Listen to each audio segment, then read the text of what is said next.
Hi, everybody. So we've been talking about reading. We started last week, and this is the final week we'll be talking about it as we get ready to have our independent reading books next week. So I wanted to take a look at an infographic. Sometimes when we're in school or the workplace, we don't always get our information directly from writing. Sometimes we have pictures that we have to make heads or tails of. So we're going to think a little bit about the 10 reasons outlined in this infographic about why reading is so important. And then we're going to identify the main idea of this infographic and 3 supporting ideas of this infographic, realizing there's really 10 big ideas here, but we'll pick 3. And we're going to write a summary paragraph about this infographic. So here we are in our notebook, and we've gone on to the next section, summary paragraph response with embedded quote. So last time we met, we really focused on this idea of properly embedding quotes because the kind of writing that we do is evidence-based, and so we want quotes to support the claims that we're making. So the first step in your notebook is to identify, well, what is the main idea here?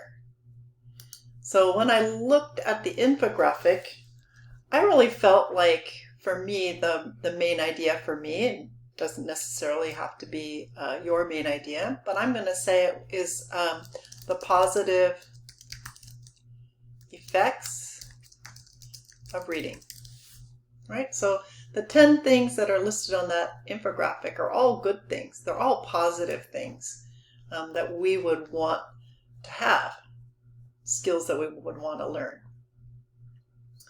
Supporting ideas, we've got at least 3 in a summary that we want to look at. So I'm going to pick 3 of the supporting ideas here. I'm going to say that reading is rewarding. I think the personal benefits of reading can be really, really motivating and keeping us reading. I also think that another good important reason for reading is to build vocabulary and improve writing skills. And perhaps a third, that just doesn't want to go there. All right, and a third benefit is the impact on society. So these are 3 that I pulled out that I thought were really important. So reading is rewarding, and I see that the author here has that as the first one. We've got builds vocabulary and improves writing as a teacher. I think that's really, really necessary. Some of these I thought were pretty obvious, but I really like this idea of reading arms you against oppression. And so there's this idea of how reading can have an impact on society. And also this idea that it develops a moral compass. We talked about that a little bit, that reading teaches us about ourselves, especially fiction, I believe. So these are the 3 areas that I'm really going to focus on in my summary. Now you might pick other areas, but for me, I felt like those were the ones that were really important for me to write about. So now that I know the main idea, and I've got at least 3 supporting ideas, I'm ready to write a summary with an embedded quote. So here's my example. I'm going to walk you through it because there are a few things that I really want you to think about in your own writing. The first is the topic sentence. Writing a good topic sentence for a summary has to really include the author and the title, especially when we're summarizing an article or summarizing a book. You have to assume that the reader, unless you've mentioned it earlier in your writing that the reader really doesn't have a sense of what you're writing about. So make sure in your topic sentence to include the author, the title, and the main idea. So here I'm saying, well, it's an infographic. Here's the title. Here's the author. And he's outlining the positive effects of reading. That's what I put here, is the positive effects of reading. In my next sentence, I broke it down even further by saying that he's really focusing on several different areas. Personal, for example, reading is rewarding. Educational, for example, building vocabulary and writing skills. Professional, he talks about how important reading is to careers. And the society, that's what I picked up here on the impact of society. So I kind of break down, this outlines the positive effects of reading into what I saw as kind of 4 areas that he focuses on. All right, so now I'm getting into really focusing on my 3 areas, my 3 supporting ideas, and I'm going to have a quote. So this sentence, you can see where I've done that. For example, personal reasons to read include the fact that, quote, reading is rewarding. Notice that I used the number 3 technique to embed my quote. I don't need a comma, I just made it part of my sentence.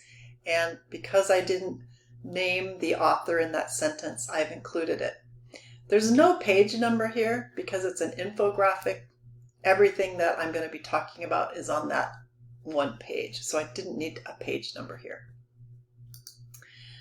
In my next section, I'm talking about the next supporting idea, building vocabulary and improving writing skills, and the impact on society. So I've got my main idea in my topic sentence and all my supporting ideas here in the body of the paragraph, and I've included a simple quote. Finally, I do need to have a conclusion, and I really need to wrap that up. Often we're told that the conclusion should just outline the main topic, the topic sentence. But I think as juniors and seniors, we can go one step better and perhaps make a comment about the text that we're summarizing. So I said setting aside time to read every day can have life-changing effects. So I'm kind of upping it a little bit. It's not just important. It's not just positive effects, but can have life-changing effects on us personally, educationally, professionally, as well as serve as a catalyst to change our society for the better. I was really intrigued by this part of the infographic. It's not something I had given a lot of thought to before I looked at that. So to me, I'm kind of going to focus on that in my conclusion. So now it's your turn. I want you to write your own paragraph summarizing the infographic. It's just a practice. You can use my example kind of as a template. You're going to come up with your own main idea, your own 3 supporting ideas. Might be different from mine because there's lots and lots of ideas there. So choose your own.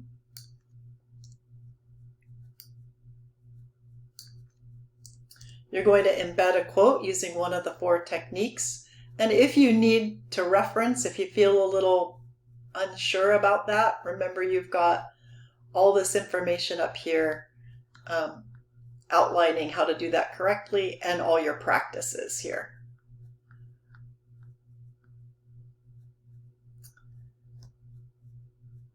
So here's the criteria. It's a 25-point activity.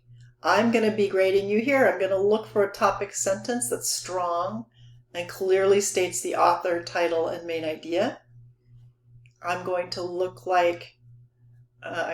here for how you summarize those 3 supporting ideas You discussed your quote, explained why it's important. Includes a correctly embedded quote, restates the main and supporting ideas, and draw a conclusion about the topic. And I'm going to be looking to make sure you don't have any errors in spelling or punctuation.